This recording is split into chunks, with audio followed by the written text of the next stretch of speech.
Hello and welcome.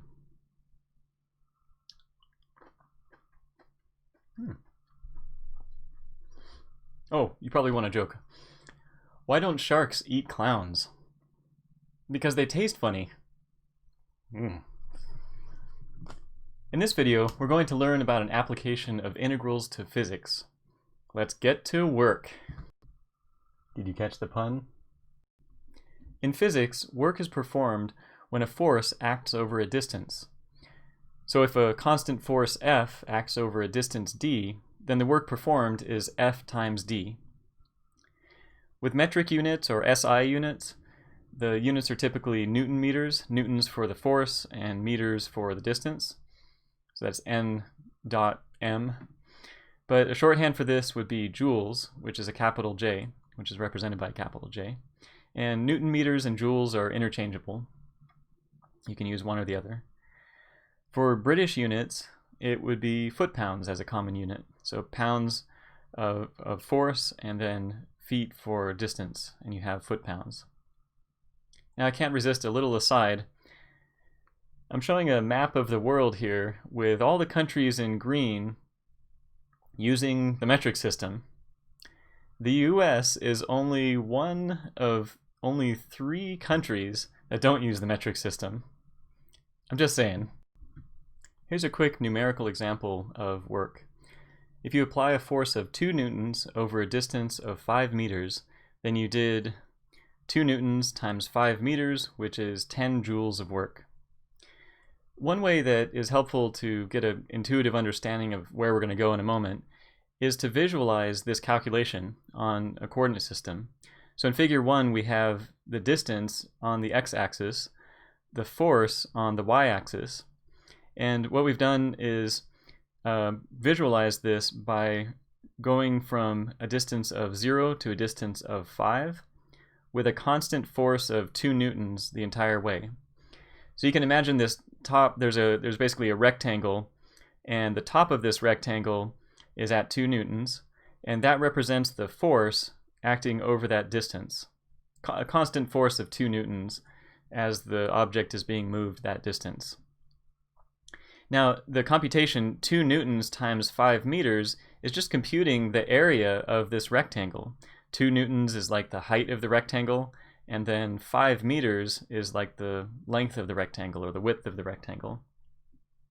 So work, visually speaking, if you're just calculating F times D, is literally the area of a rectangle.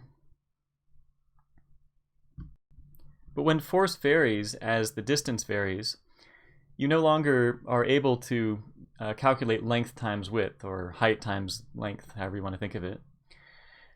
So in the example in figure 2, we have force varying as you're moving the object. So the force is changing as you're moving the object that distance. And so you can no longer do a straightforward force times distance calculation because the force is changing the entire time. But what you could do, but for one thing, the area under this curve is still going to represent the work performed. And one way to see that is if you took your interval from 0 to 5 and broke it up into a bunch of subintervals and calculated the approximate work done on each subinterval. So the subinterval we'll call like delta x right here in width. So that's the rectangle's width. Now, the height of this rectangle would be something like the force at x sub I, where x sub I just represents some x value inside of that subinterval. Here, the way I've drawn it, it looks like we're using the left endpoint of this subinterval to get the force. And so what we can do is approximate the work done on that little subinterval by assuming that the force is constant on that subinterval. So we can just do a straightforward force times distance calculation. So the work performed on that little subinterval, we'll call that W sub I, would be F of x sub I times delta x. So that would be the approximated work done on that little subinterval. Now you can imagine having these rectangles all throughout your interval, and if you add all those little works up, you get the total work over that whole interval from x equals 0 to x equals 5. Now, as you take the limit, as the number of subintervals approaches infinity, and each subinterval shrinks down closer and closer to 0 in width, then that limit of the Riemann sums of all these works ends up giving you the definition of the definite integral. So the limit of the sums of all these approximate works in the limit becomes the integral. So it would be the integral from a to b, where a is going to be the starting x value and b will be the ending x value, of the force, so the force curve, and then dx. So the f of x sub I delta x will turn into an f of x dx in the limit. This is very analogous to back to when you learned about distance equals rate times time, or distance equals velocity times time, you could say it. When velocity is constant, that equation holds true. But if velocity is not constant, then the distance turns into an integral. You'd have to compute distance, you would have to take the integral over your time interval of the velocity function. So in a very similar way, here, when the force that's acting on this object is changing, when it's not constant, that formula W equals F times D turns into an integral, the integral of f. Let's look at an example where the force is not constant as you're moving an object. It turns out that the force required to hold a stretched or compressed spring x units from its natural length is F equals k times x, where k is called the force constant or the spring constant and has units of newtons per meter or pounds per foot if you're in the British units. And this is called Hooke's law for springs. Sorry, Captain Hooke's law, okay? Arr. I don't know if you noticed, but this is AR to the 6th, so it's arr. Anyway, I'll attack him with my mouse cursor. Yeah. All right, so let's use Hooke's law for springs to give an example. Just to get a picture of the situations that we're going to be considering, Figure 3 shows a spring attached to a wall. And imagine that you're looking down from like a bird's eye view, and you have this spring that's attached on one side to a wall. On the other side, it's attached to some object that's, let's say, on a sheet of ice. So you're in an ice rink, and for some reason there's a spring attached to a wall, and you've got this object attached to the other side of the spring. Ice, just to make it so that there's not friction going on, and it's kind of a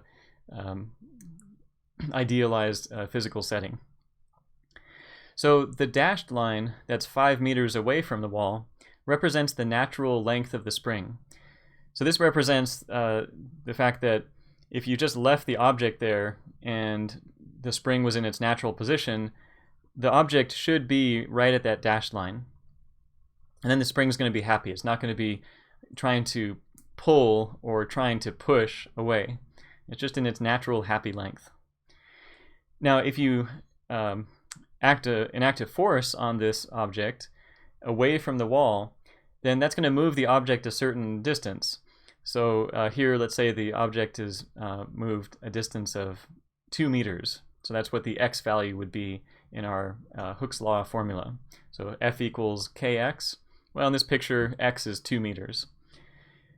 So the x value represents the distance away from the natural length. And x could be 2 meters away from the wall, or it could be 2 meters towards the wall.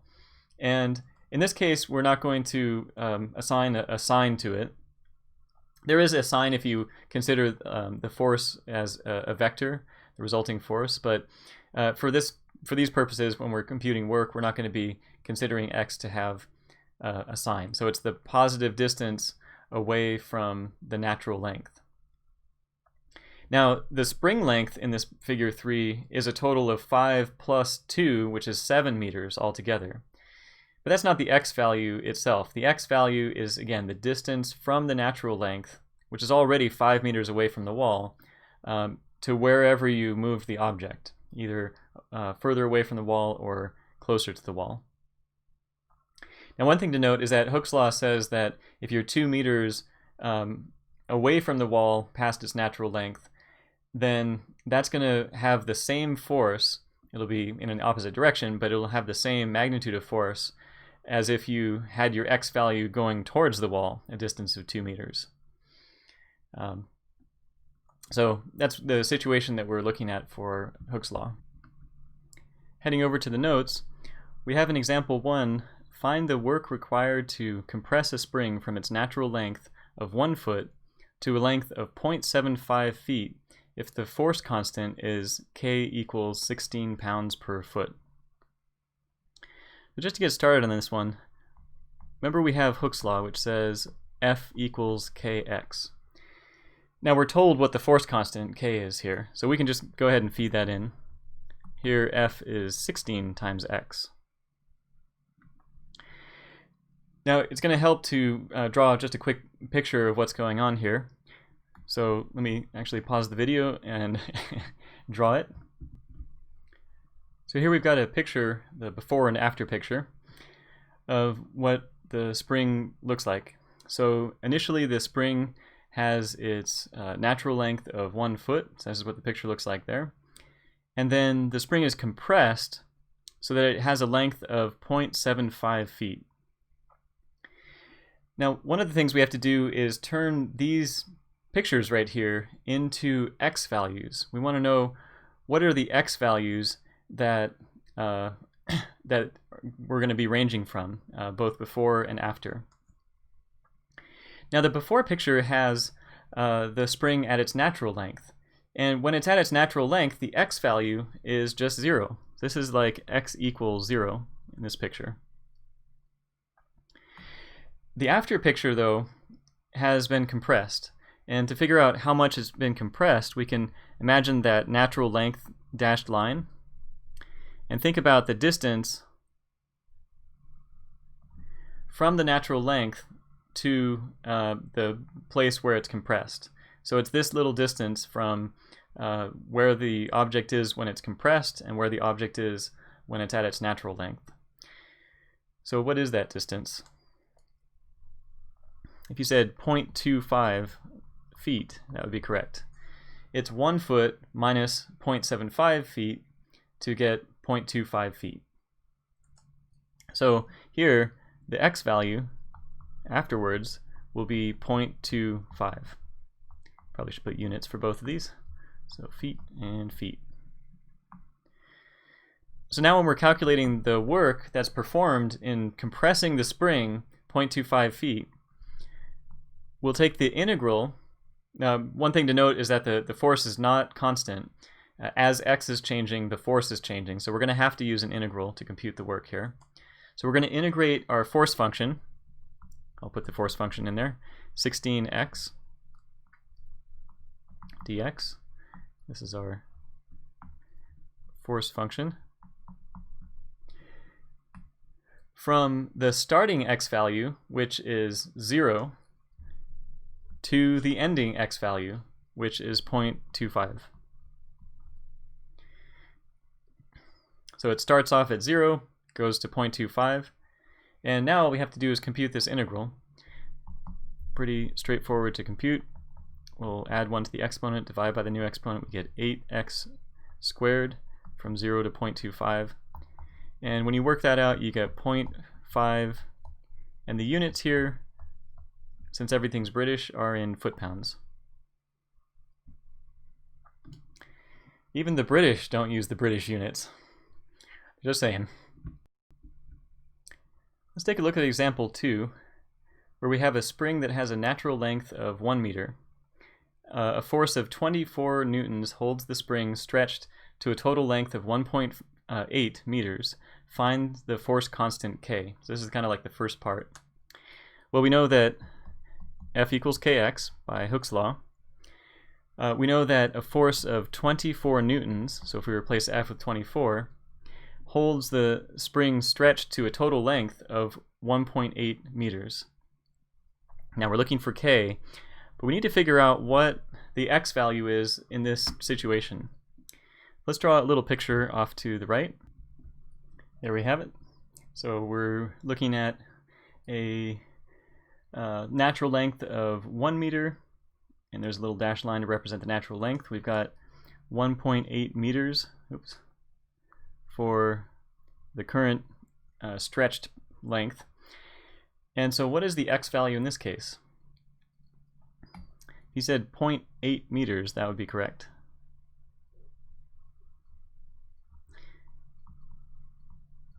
It's the distance from the natural length position out to the stretched length position. So you can do 1.8 minus 1 and get 0.8 meters. And that's what goes right in here. Whoops. Not 8, 0.8.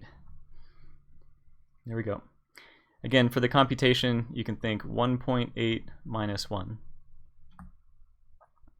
So then if you divide the 0.8, you'll get k equals 30. And the units here are in metric. So we have newtons per meter. Okay, so that's our force constant k. The next question asks how much work will it take to stretch the spring from its natural length to 2 meters beyond its natural length. Once again, we can think about Hooke's law.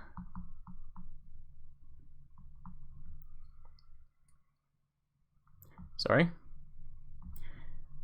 Not once again. Here, we're interested in work. We're interested in work. So what we've got to do is write up an equation that has work in it. We're trying to figure out how much work there is to stretch the spring from its natural length to 2 meters beyond its natural length. Let's just try to show you what a common mistake is. Yeah, that's it. Okay, so how much work it takes to stretch the spring from its natural length to 2 meters beyond its natural length? Well, the natural length, when you think about what this converts to, so from its natural length, that converts to x equals 0. 2 meters beyond its natural length converts to an x value of 2, right? From its natural length to 2 meters beyond the natural length, that's a distance of 2 meters. Probably should write the units here. Meters and meters. So we're going to be integrating to find work. We're going to integrate from x equals 0, its natural length, to x equals 2, which is 2 meters beyond its natural length, the force. And the force function that we found is given by kx. Well, we figured out that k is 30 newtons per meter in the last part, so we can write 30 and then x dx. So here we integrate to get 15x squared from 0 to 2, and when we plug in we get 60 joules, or you could write 60 Newton meters. There's a mosquito in here. Hey. Okay, so now it says how far will a 45 Newton force stretch the spring? Now we're talking about force again and distance and that relationship between the two. So we're going to go with Hooke's law here. And we have a 45 Newton force, and the force constant is 30. So we just solve for x, and we get 1.5 meters. And this is 1.5 meters beyond its natural length.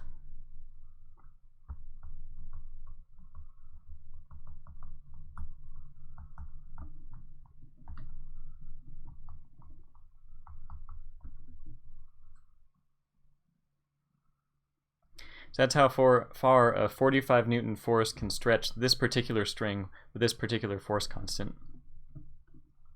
One thing I should mention is that the bigger the force constant, the more force there is required to move to stretch the spring or compress the spring. I'll get through this part yet. Okay, so that's it for this part of the video. Thanks so much for watching, and see you next time.